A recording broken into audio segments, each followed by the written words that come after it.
Hola, ¿qué tal? Muy buenas noches, 8:45, momento de las noticias. Mi nombre es Juan Carlos Sandoval y le presento nuestros titulares. Cada vez son más los guatemaltecos que están gozando los beneficios de hacer crecer su dinero con ahorro seguro. Presenta los titulares. Asaltan a ministra de Educación Cintia del Águila. Un ladrón le quita su cadena de oro ante la inacción de sus guardaespaldas. Ministro de Gobernación Mauricio López Bonilla dice que no renunciará a su cargo y agrega que su gestión es mejor que la de sus antecesores. Tribunal Supremo Electoral prohíbe a funcionarios, especialmente alcaldes, a inaugurar obras. Trabajadores sindicalizados del Ministerio de Salud anuncian masiva protesta ante negativa del ministro de restituir a 2.000 salubristas. Israel, el primer ministro Benjamin Netanyahu promete que no habrá Estado palestino si él es reelecto. Cada vez son más los guatemaltecos que están gozando los beneficios de hacer crecer su dinero con ahorro seguro. Presentó los titulares. Comencemos con las noticias. Una víctima más de la delincuencia común en Guatemala. El único caso es que ahora es una ministra de Estado. Las noticias nacionales son presentadas por Azúcar de Guatemala.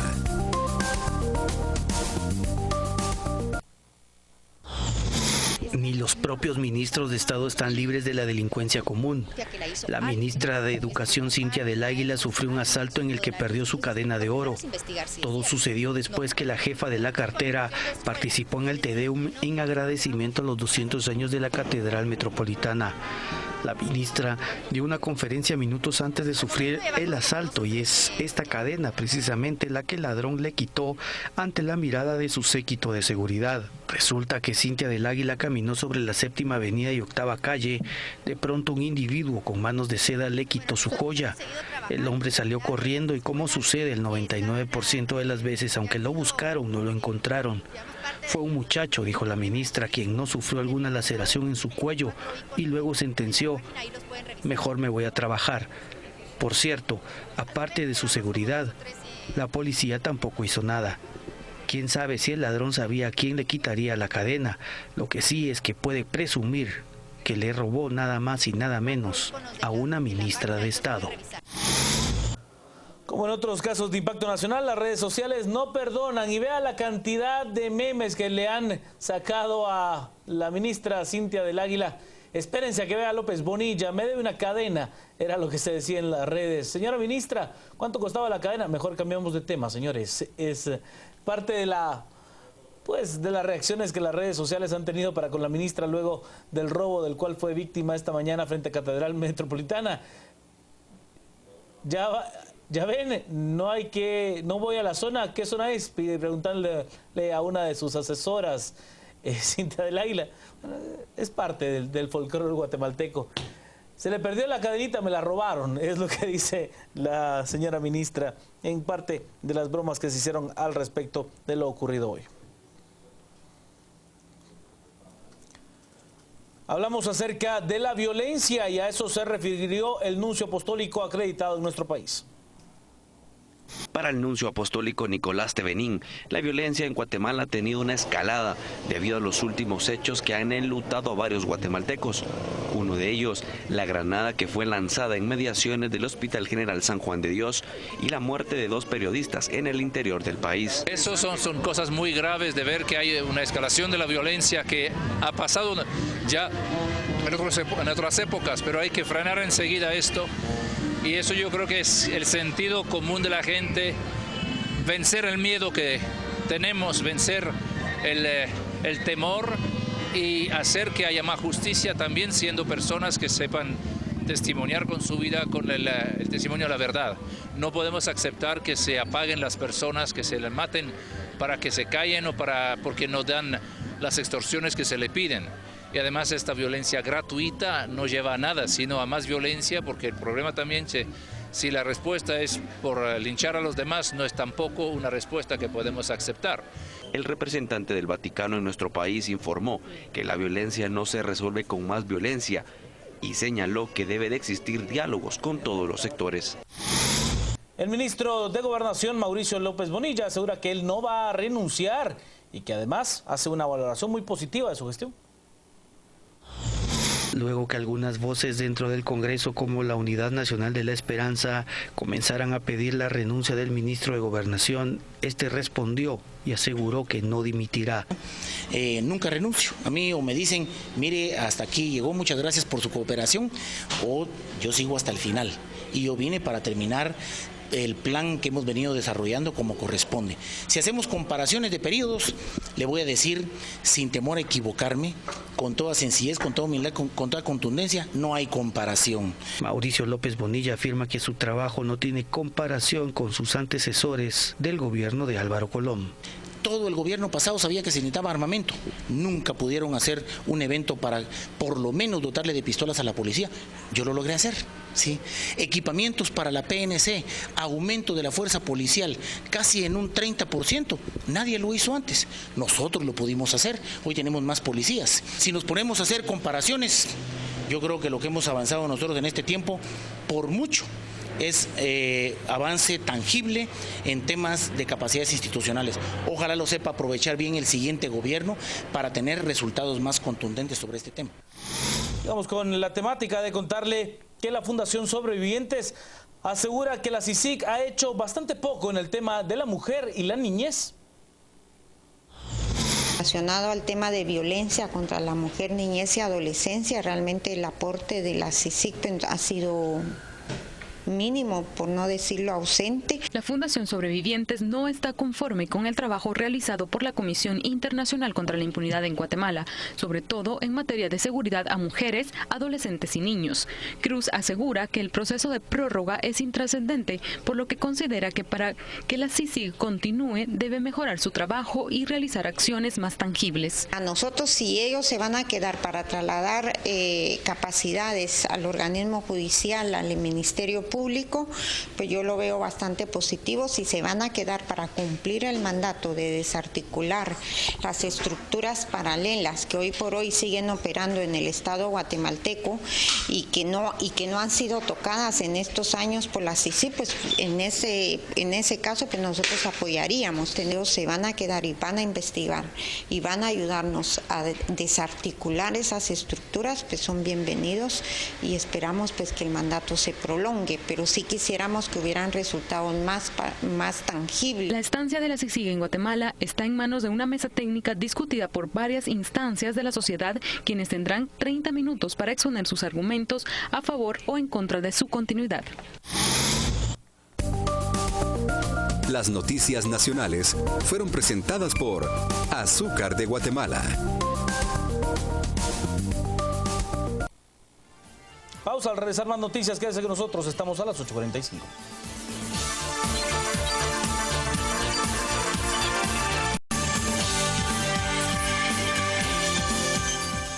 Sigamos con las noticias. Directivos del Frente Nacional de Lucha anunciaron que este martes llevarán a cabo una manifestación pacífica por diversas arterias de circulación en la ciudad capital en demanda de que sean recontratados 2.500 empleados del Ministerio de Salud que han sido destituidos de sus cargos desde diciembre hasta la fecha, según el Frente Nacional de Lucha, de forma injustificada. Los extrabajadores aseguran que han agotado las vías del diálogo. Las autoridades del ministerio aseguran que lo que sucedió es que sus contratos se vencieron.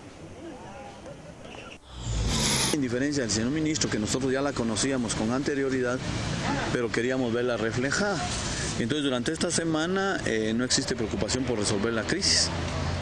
Nosotros convocamos ya a toda la fuerza laboral, todos nuestros compañeros y compañeras sindicalizados, para que el día de mañana iniciemos esta semana de agitación y movilización para que otros actores u otros entes pues entren a la dinámica de la resolución a la crisis que el señor ministro no ha querido resolver. Entonces llegamos al límite de la paciencia, de la voluntad manifiesta en las reuniones, pero tampoco podemos seguir en disponibilidad de esperar resultados que no llegan por esa vía. Te presentamos ahora algunos de los resultados mostrados por la encuesta realizada por Borges y Asociados a pedido de Canal Antiguo y Revista Contrapoder.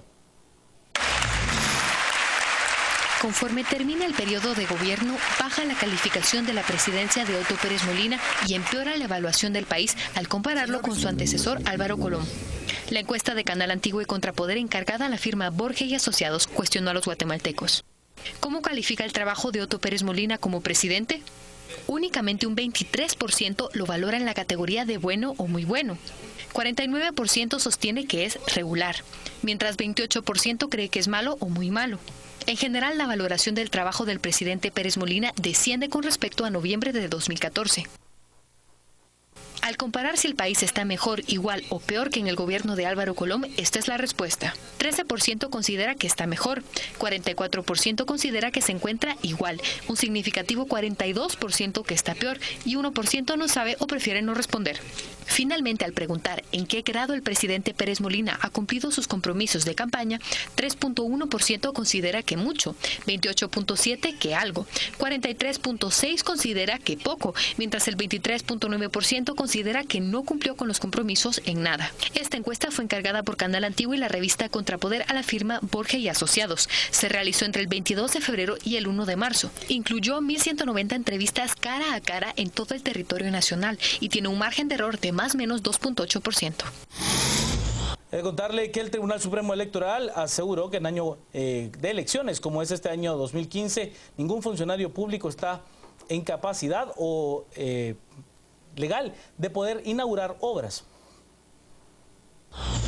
Todo funcionario en este año electoral tiene prohibido, según el Tribunal Supremo Electoral, inaugurar obras, tanto para promocionarse o simplemente para beneficiar a alguna comunidad. Las autoridades del ente electoral indican que nadie debe hacerlo, ya que en esta época se interpreta como campaña electoral, y más si un candidato ya siendo funcionario opta por un cargo público. El llamado a abstenerse de realizar inauguraciones de obras públicas con fines de promoción de una figura personal. Y esto va más dedicado o de alguna manera enfocado a quienes ya fungen como autoridad, particularmente los jefes ediles. Asimismo, indicó que ya hay amonestaciones a varios funcionarios y que el Tribunal Supremo Electoral analiza otras acciones. Se han dado sanciones económicas en el pasado reciente, en el mes de enero y febrero fueron cerca de 14 sanciones económicas. Sin embargo, es hasta la emisión de este acuerdo 67-2015 que se inicia ya un debido proceso, como lo establece el artículo 88 de la ley electoral, en donde el primer paso es una amonestación. Esta amonestación ya se dio y a partir de ahorita, si ellos reinciden, el Tribunal Supremo Electoral tendrá que tomar sus mejores decisiones, ¿verdad? Asimismo, indicó que los anuncios en televisión, radio, prensa escrita, MUPIs y vallas están siendo analizados debido a las denuncias por parte de la Inspectoría Electoral, quienes serán los encargados de determinar si hay o no campaña anticipada y determinar las acciones a seguir. Información en directo con mi compañero Sergio Cegueda. Hay un fuerte movimiento de policías, esto en un centro comercial muy popular de la zona 10. Se dice que tiene vinculación con el caso de Eduardo Villatoro Cano, alias Guayo Cano. Adelante, Sergio. Muchísimas gracias, Juan Carlos. Efectivamente nos encontramos en las afueras de este centro comercial en donde pues hasta el momento se desconoce exactamente qué es lo que ha sucedido. La primera información que se tiene es que se trata de un vehículo de los abogados de Guayo Cano que se encuentra en este lugar, en donde la Policía Nacional Civil hizo una llamada precisamente a la gerencia de este lugar para solicitar los permisos correspondientes y poder ingresar a realizar un operativo en los vehículos y determinar si estos tenían algún tipo de situación o por lo menos algún tipo de anomalía. De acuerdo a la gerente del comercial, asegura de que solamente han recibido la llamada y que ellos dieron la autorización para que se ingresara a la Policía Nacional Civil al lugar y todo. Al momento el movimiento de personas acá se continúa con plena normalidad, mientras el operativo se continúa en el interior del mismo para determinar qué es precisamente lo que se está buscando. Hasta el momento se espera o se desconoce si el Ministerio Público vendrá hasta el lugar para determinar en algún momento si hay evidencia que recabar o qué es precisamente lo que se está buscando en este vehículo. Hemos visto cómo fuerzas también de las fuerzas especiales de los Lobos de la Policía Nacional Civil hicieron el ingreso, se tomó en algún momento control del lugar. No se había especulado mucho en torno a lo que habría sucedido, sin embargo, pues se confirma que se trata solamente de un vehículo en el cual pues se se han realizado los operativos. Hasta el momento, tanto en el interior como en las afueras del centro comercial, continúa todo con la debida normalidad, mientras se espera pues en algún momento el movimiento ya o la confirmación oficial de que se encontró en este vehículo que presuntamente se pertenece a abogados de Eduardo Villatoro Cano, alias Guayo Cano. Es la información que tenemos desde acá. Volvemos con ustedes al estudio principal. Gracias por el reporte, mi compañero Sergio Segueda en directo. Momento de presentarle el clima.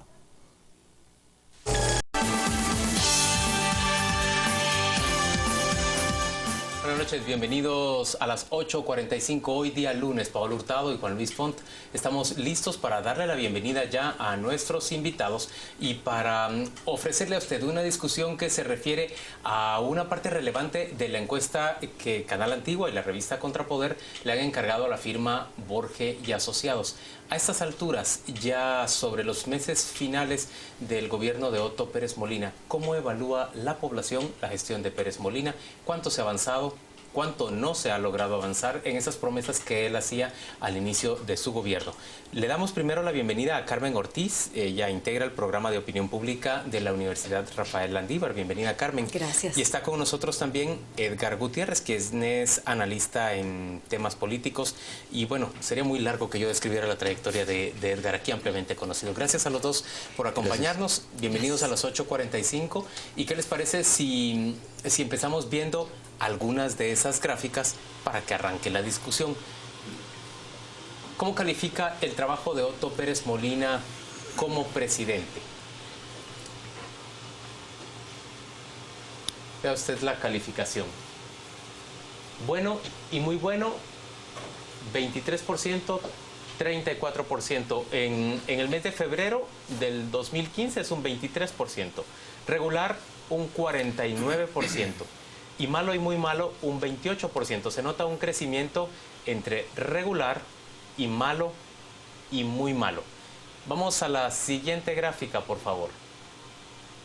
¿Está el país mejor, igual o peor que en el gobierno de Álvaro Colom, el antecesor de Otto Pérez Molina? De nuevo, comparamos entre la última encuesta que midió esto en julio de 2014 y la reciente encuesta de febrero 2015.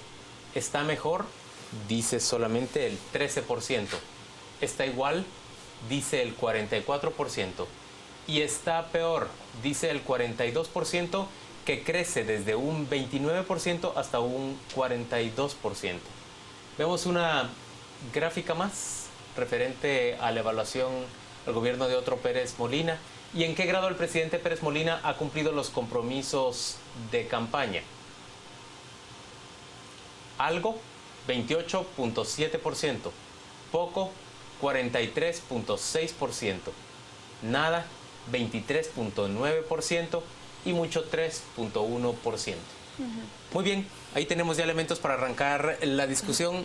Paola tiene la primera pregunta. Buenas noches, yo quisiera empezar con la primera. Cuando le preguntábamos a los encuestados o la firma encuestadora si lo veía igual, mejor o peor, y pareciera que se está acercando la comparación de la última encuesta que lo midió en la franja de igual, pero crece también la de peor. Esa es mi impresión. ¿Cómo lo ven ustedes y qué tan normal es que esto salga medido así en un tercer año, en un último año de gobierno? Carmen, comencemos con usted. Bueno, pues si quieres hablamos de la gráfica referente a la evaluación de la gestión de gobierno.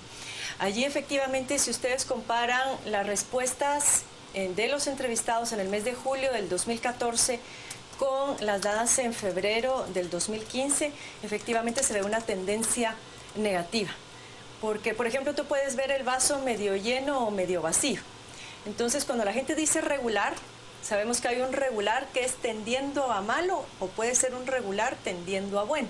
Entonces puedes hacer una especie de ejercicio muy simple que es tratar de sumar el porcentaje de los regulares, en este caso con la evaluación de malo o muy malo, y te da acá un 77%. Y si sumas el porcentaje de regulares con el bueno o muy bueno es un 72% en el mes de febrero. Ahí pareciera que, digamos, las opiniones están más o menos divididas o distribuidas en igual manera porque la diferencia es de únicamente un 5%.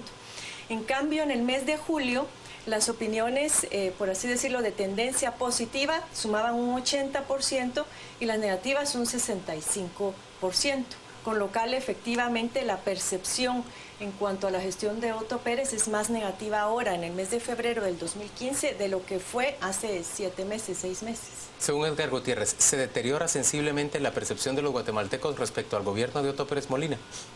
Se deteriora, sí, pero en las gráficas que nos han mostrado hay que hacer una diferencia. Cuando se pregunta del presidente hay mejor calificación que cuando se pregunta del gobierno. Y esto se ha visto en otras encuestas. El presidente, aún con el deterioro general, mantiene todavía una imagen, llamémosle regular, ¿verdad? Pero el gobierno no. El gobierno tiene una imagen o una percepción de desempeño francamente negativa y que se aceleró a mí me ha impresionado eso, en el último año. ¿Es normal que el electorado diferencie gobierno del que está al mando o es un caso particular que se ve únicamente con Otto Pérez Molina? Depende del trabajo mediático. El presidente Otto Pérez Molina tiene un buen trabajo mediático, la gente lo está viendo todos los días en la televisión, da la impresión de que es un hombre que trabaja mucho, pero en contraste, como que sus ministros, como que sus colaboradores no tienen el mismo grado de compromiso. Muchas veces el presidente sale hablando por el ministro tal, por la ministra tal, y hasta por los directores de instituciones como un hospital, etcétera.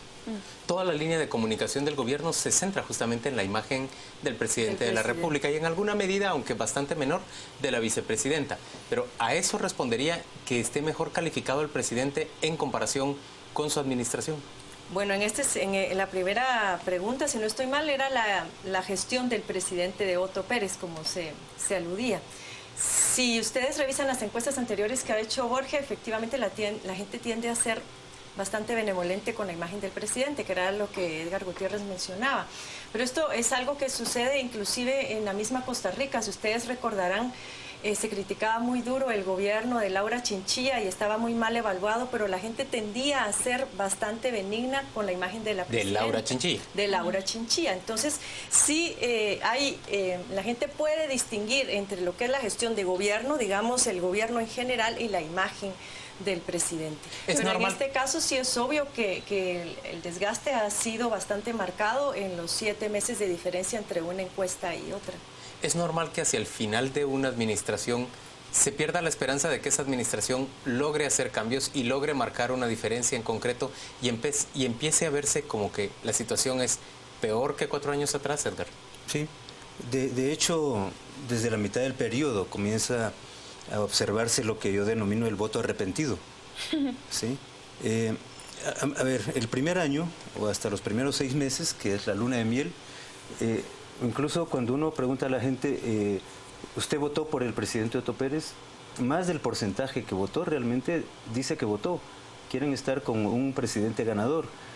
A la mitad del periodo está negándolo la mitad de la gente que dijo antes que había votado. Ahí es donde empieza a operar el voto arrepentido.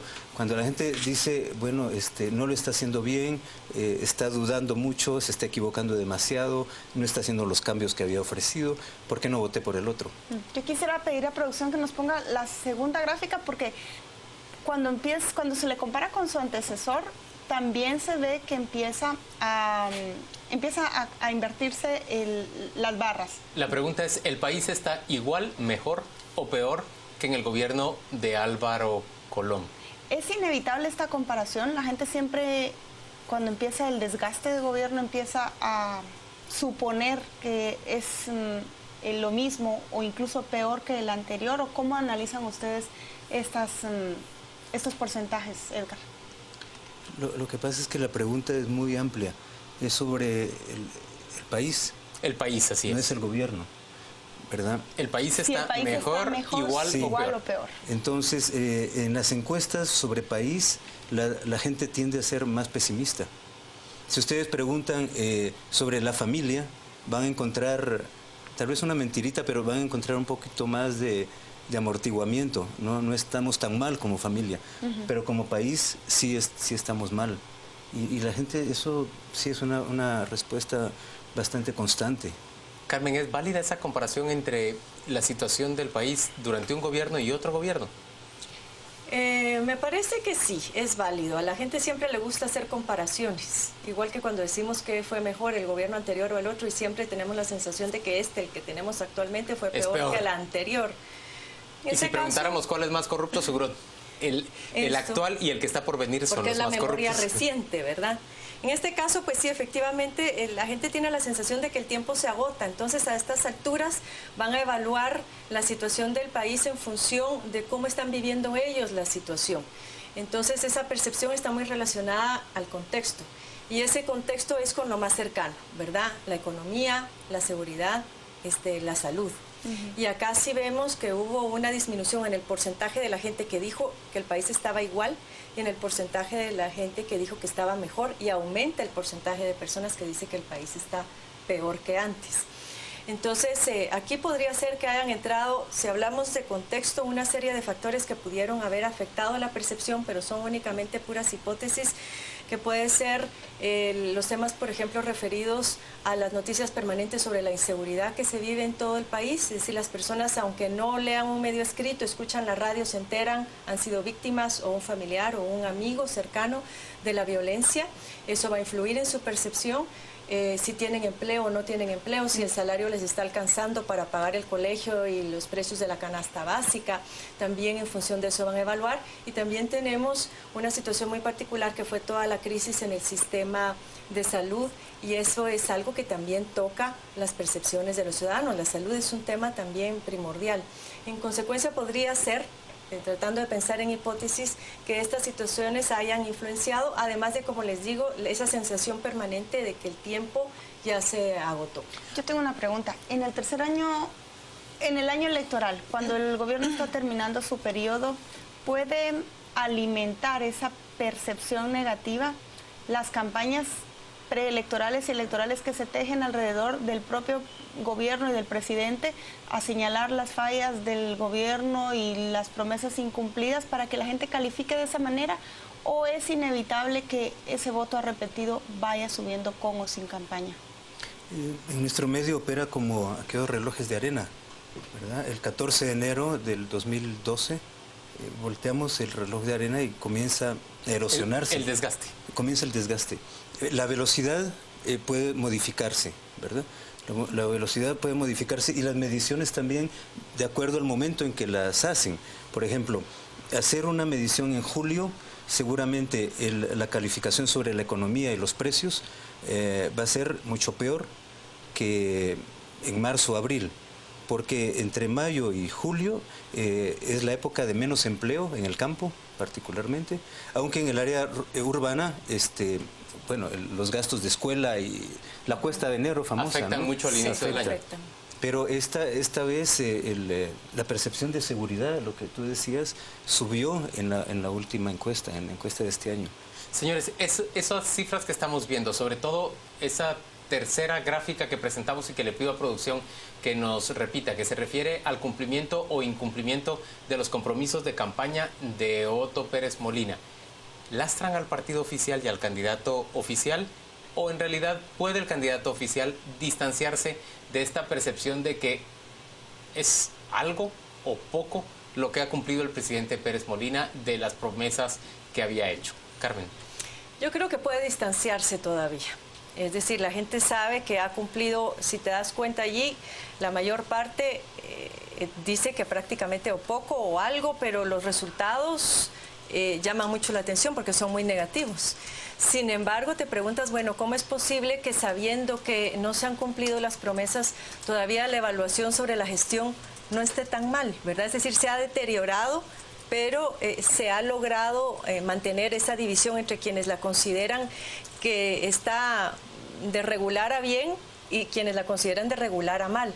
Por lo tanto, en una buena estrategia de mercadeo y bajo el caso hipotético, por ejemplo, de que el presidente tuviera la intención de ganar o de captar voto para Sinibaldi utilizando su imagen, me parece que todavía podría ser posible porque la gente le sigue teniendo aprecio. Es decir, la imagen de él comparado con otras experiencias se ha desgastado muy lentamente y eso me ha llamado a mí mucho la atención. Tal vez Edgar recuerda cómo fue la imagen de Álvaro Colón en el último año, que cada vez que lo evaluaban iba decreciendo y decreciendo hasta llegar a un punto donde era técnicamente imposible que a él hubieran elegido presidente, porque parecía que nadie consideraba que él tenía la capacidad de... Y sin embargo, la UNE tuvo casi 1 millón de votos y tuvo la minoría en el Congreso más grande, o sea, más significativa, con 42 votos. Sí. 42 diputados. 42 que diputados. se le fueron en un par de meses también. Claro, pero el voto, o sea, ¿por qué le votaron a la UNE? Porque la gente, o había una porción significativa de la población que estaba defendiendo algo de ese gobierno, que eran estos programas sociales. Y sobre eso se apalancó la campaña de que no tuvieron candidato presidencial, ¿verdad? En este caso, yo estoy de acuerdo, depende mucho de estrategia de Sinibaldi para distanciarse, porque este deterioro va a continuar y puede acelerarse este año, salvo que ocurran cosas extraordinarias que no estamos viendo. Pero viendo el tema del presupuesto y viendo el entorno económico, quién sabe. Ahora, ¿sobre qué se apalanca la candidatura de Sinibaldi? Eso hay que verlo, ¿verdad? El gobierno esperaba que este cuarto año de gestión fuera un año en el que, por ejemplo, se pudiera capitalizar un buen rendimiento en materia de seguridad ciudadana. Pero en términos reales, la percepción es que la seguridad se deteriora cada vez que surge un caso de alto impacto, como por ejemplo ese granadazo frente al Hospital San Juan de Dios, el asesinato de 2 periodistas en la ciudad de Mazatenango. Pareciera surgir constantemente evidencia de que el país, lejos de estar más seguro en esta ocasión, está en una situación opuesta.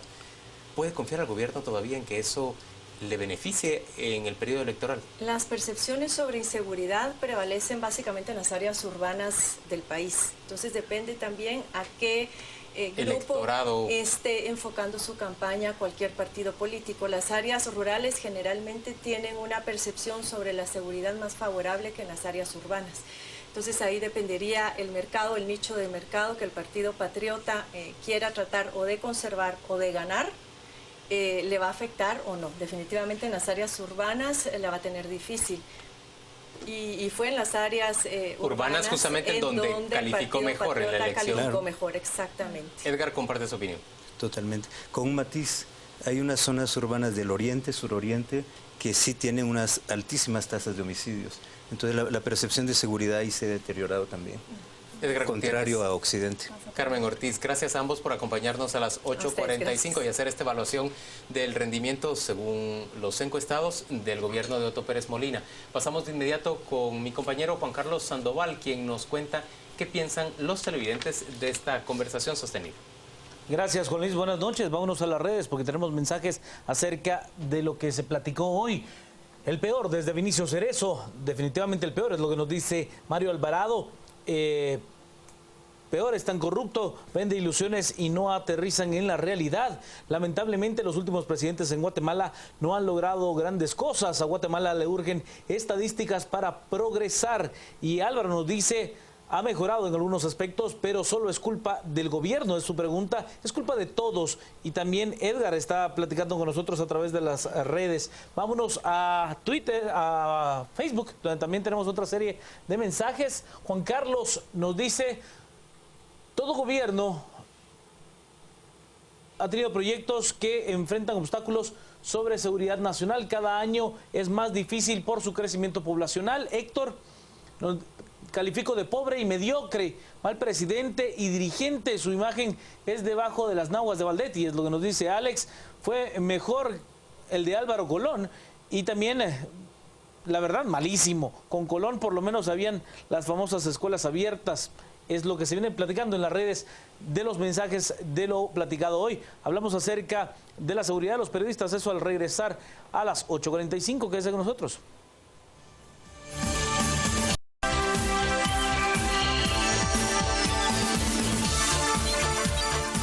A las 8:45 8:45. Hablamos ahora sobre la propuesta para generar un sistema de protección para periodistas. Por supuesto, este tema se vuelve doblemente relevante después de que la semana última 2 periodistas, fueran asesinados en la ciudad de Mazatenango, un tercero quedara herido y luego un cuarto fuera muerto en la noche del día viernes, aunque según el ministro de Gobernación, en este caso, el de la persona baleada en Chicacao, tendría más que ver con un caso de delincuencia común que con uno de libertad de expresión.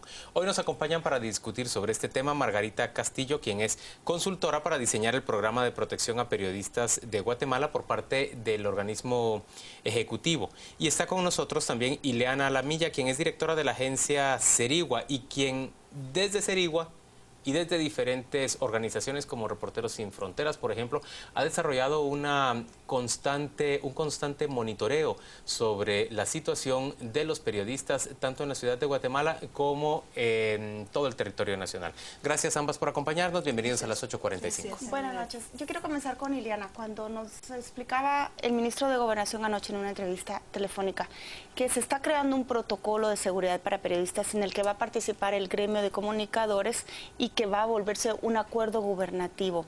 ¿Cómo se recibe ese anuncio? ¿Qué tan útil puede ser, Ileana, con las medidas que se han tomado o no tomado en cuenta hasta ahora para el ejercicio del periodismo en Guatemala? Paola, yo creo que hay un problema y es que el ministro, como muchos funcionarios, están en todo y en nada. El problema es que ese protocolo él mismo lo rubricó, está ya aprobado. Es un protocolo de medidas de prevención y de protección a defensores de derechos humanos.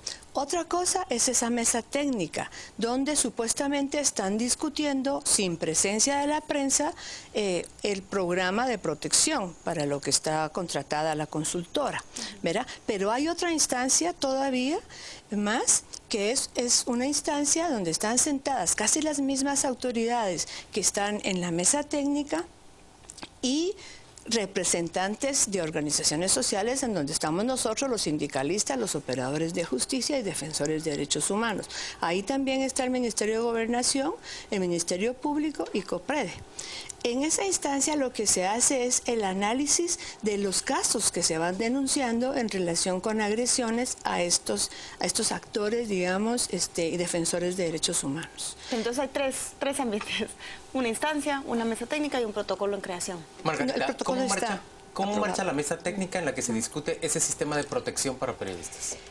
La mesa técnica tiene a la fecha, en el mes de febrero, ya la primera versión preliminar de propuesta de programa de protección a periodistas. Esta propuesta se consideró importante desarrollarla para tener un insumo en la discusión con los periodistas y asociaciones de sociedad civil. En este momento ya se ha repartido a algunos periodistas, a algunos gremios, algunas asociaciones y personas individuales o particulares, porque estamos en el proceso de divulgación de esta propuesta preliminar. En abril iniciamos con los talleres departamentales, ya tenemos una programación de talleres departamentales, iniciamos cabalmente durante los primeros días de abril, el 17 de abril también tenemos ya un taller acá. ¿Pero en qué consistiría el sistema de protección? Bueno, el sistema de protección está enfocado a fortalecer la institucionalidad que coordina las medidas de protección, en este caso específico, a periodistas. ¿Eso es Fiscalía de Derechos Humanos? Sí, la Fiscalía de Periodistas específicamente, porque hay una Fiscalía destinada específicamente para el caso de periodistas, el Ministerio de Gobernación con la Dirección de Protección a Personas y Seguridad, que es la que se encarga de los análisis de riesgo y de las medidas de protección, y la Comisión Presidencial del Ejecutivo, exactamente, la COPREDE. Margarita, pero usted nos decía que empezaron en 2012, pasó 13, 14, estamos en marzo de 2015, más de 2 años y medio por lo menos para la creación de un programa, y estamos discutiéndolo ahora porque lamentablemente mataron a 3 comunicadores la semana pasada. ¿Por qué va tan lento? Bueno, digamos que este documento tiene de octubre a la fecha, este documento preliminar que está siendo distribuido. ¿Por qué va tan lento? Bueno, va lento porque primero hubo necesidad de diagnosticar cómo estaba la situación de las instituciones, luego, digamos, desarrollar un documento conceptual, el diseño organizacional, metodológico. Entonces eso requirió algún tiempo, pero realmente este documento arranca de octubre a febrero. Ileana, ¿suena coherente que esas tres entidades, esas tres instituciones, se coordinen para ofrecer protección a un periodista que denuncie que está siendo hostigado o amenazado? Yo no entiendo la lógica de lo que han estado haciendo ahí. Esa propuesta se hizo desde el 2012, efectivamente, por parte nuestra, desde mayo. ¿Esa de que Coprede? No, la propuesta de la construcción de un programa.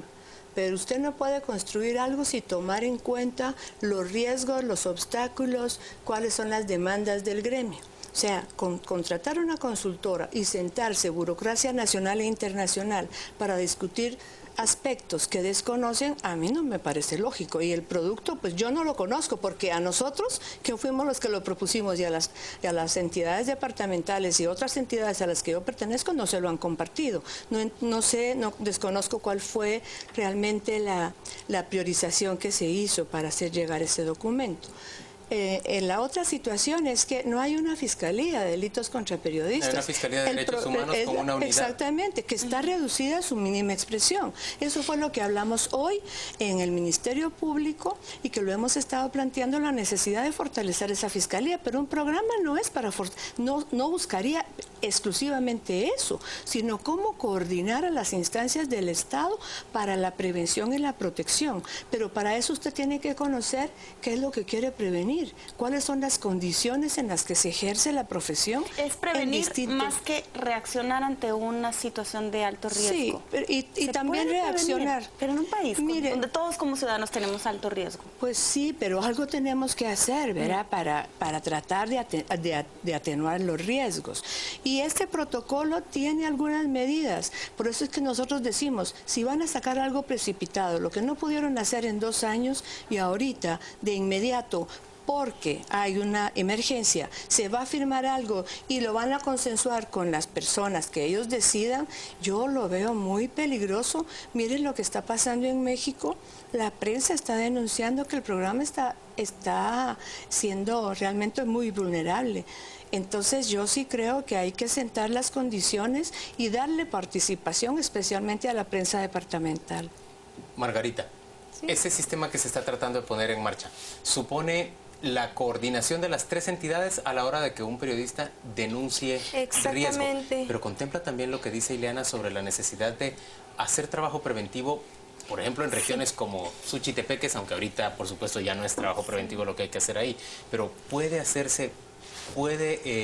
evaluarse constantemente y revisarse en cada departamento en donde necesita hacerse trabajo preventivo para impedir que ocurra algo como lo que pasó en Mazatenango. Sí, exactamente. Digamos que hay 2 subcomisiones que se desprenden del programa. Está la subcomisión de prevención y la otra subcomisión que es de la protección directamente. En la subcomisión de protección está la dirección de personalidades y medidas de protección que pertenece al Ministerio de Gobernación. Esta es la que hace los estudios de análisis de riesgo y en función de la intensidad del riesgo o del tipo de riesgo que haya, así se dictan las medidas de protección, que pueden ser, digamos, perimetrales, seguridad directa, por ejemplo, ¿verdad?, u otro tipo de protección todavía mucho más integral. Nosotros incluso hemos contemplado la necesidad de desarrollar normativa que pueda regular y normar el funcionamiento de este mecanismo, porque el énfasis que nosotros le dimos efectivamente tiene que ver con la coordinación interinstitucional, hacerla efectiva, ágil, pronta, que dé respuestas. Pero ¿cómo puede ser pronta, por ejemplo, si en la Fiscalía de Derechos Humanos hay una unidad dedicada a delitos contra periodistas y los oficiales que trabajan ahí están francamente rebalsados, están absolutamente saturados de trabajo solo respecto a las denuncias que reciben en la ciudad de Guatemala. En realidad el personal de la unidad se trasladó a Mazatenango hasta que ya se habían producido las muertes de los periodistas. No hubo nunca, digamos, una prevención, un esfuerzo por impedir que estos asesinatos se produjeran en Suchitepeques. Sí, precisamente digamos que dentro de las recomendaciones que nosotros hacemos es el fortalecimiento institucional. Por ejemplo, el recurso humano calificado, preparado, para que asuma las funciones que en el mecanismo aparecen como funciones específicas de cada una de las instituciones, ¿verdad? Además del esfuerzo de coordinación interinstitucional. Yo tengo una pregunta para Eliana. Cuando en el gobierno pasado una vez fui a hacer una entrevista a la policía y recuerdo que en la oficina de comunicación social me dijeron, mire, venga, le vamos a enseñar. Este teléfono es una línea directa que conseguimos con muchas gestiones para que nos dieran un número específico donde ustedes pudieran llamar cuando estén en riesgo. Anótelo, guárdenlo en su celular y cualquier problema que usted tenga, llama y acá se le va a dar atención pronta. Nunca lo tuve necesidad de usarlo, afortunadamente. Pero, aunque sea de una manera muy informal, la policía no he visto yo dentro de mi gremio que niegue o el ministerio atención a periodistas. He conocido colegas incluso a los que les han dado seguridad de la PNC. Y parto de la ignorancia, ¿dónde falla la seguridad para los periodistas? ¿Dónde es el límite donde a uno sí lo escuchan y donde simplemente se convierte en una denuncia más? Bueno, ahí es donde creo yo que está el problema, ¿no? En relación con la ruta que debe seguirse de la denuncia, porque muchos colegas no la presentan en el Ministerio Público, la presentan en otros lugares o en la Procuraduría de Derechos Humanos.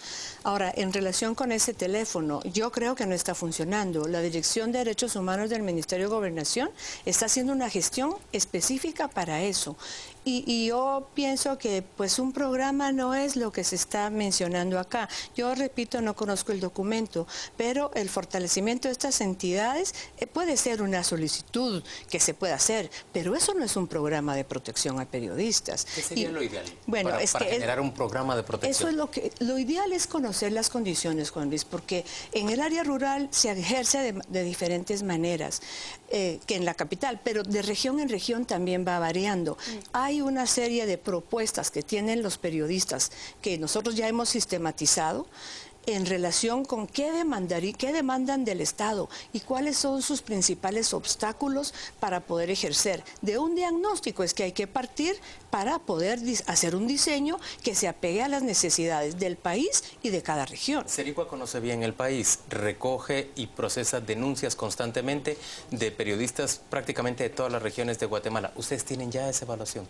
Sí, lo tenemos, Juan Luis. Tenemos un mapa de riesgo, tenemos... ¿Ordenada de forma regional? Sí. ¿Y cuál le parece a usted que es la región en donde están más vulnerables los periodistas guatemaltecos? Mire, hay muchas características diferentes y yo creo que un denominador común es la censura, el temor y el acoso que reciben también de parte de las autoridades. Eso yo creo que es algo que priva en todos los departamentos. Hay algunos, como lo estamos viendo en Suchitepeques, en el oriente también, en las partes fronterizas, donde yo creo que la situación es un poquito más delicada. Pero hay que tomar, digamos, en cuenta todos estos indicadores para poder entonces, a partir de ahí, ver qué quieren. Es que yo lo que creo es que lo que no se ha entendido es que nosotros no somos objeto de estudio. Nosotros somos sujetos y sujetas de derechos. Tenemos el derecho de decir, y los periodistas departamentales también lo han dicho, pero en esa mesa el Estado no les escucha. Hoy se lo dijimos al ministro de Gobernación. Él afirmó que va a escuchar a los gremios, a los reporteros, a las asociaciones, y yo le planteé que era indispensable que la prensa departamental fuera prioritaria en eso, porque es la que está más vulnerable. Margarita, usted dice que a partir de abril se inicia una serie de consultas en diferentes regiones del país. Exactamente, regionalizamos y por regiones se van a hacer talleres de consulta. ¿Cuál es la meta? ¿Cuándo tendríamos un sistema de protección para periodistas en marcha? Bueno, nosotros vamos a realizar los talleres entre abril y mayo. y toda la consulta con periodistas, como les comenté, ¿verdad? Individuales, agremiados y sociedad civil, etcétera. Ya tenemos algunos insumos recogidos y sobre la base de la información que nos provean los periodistas y las recomendaciones y demás, nosotros vamos a enriquecer el documento.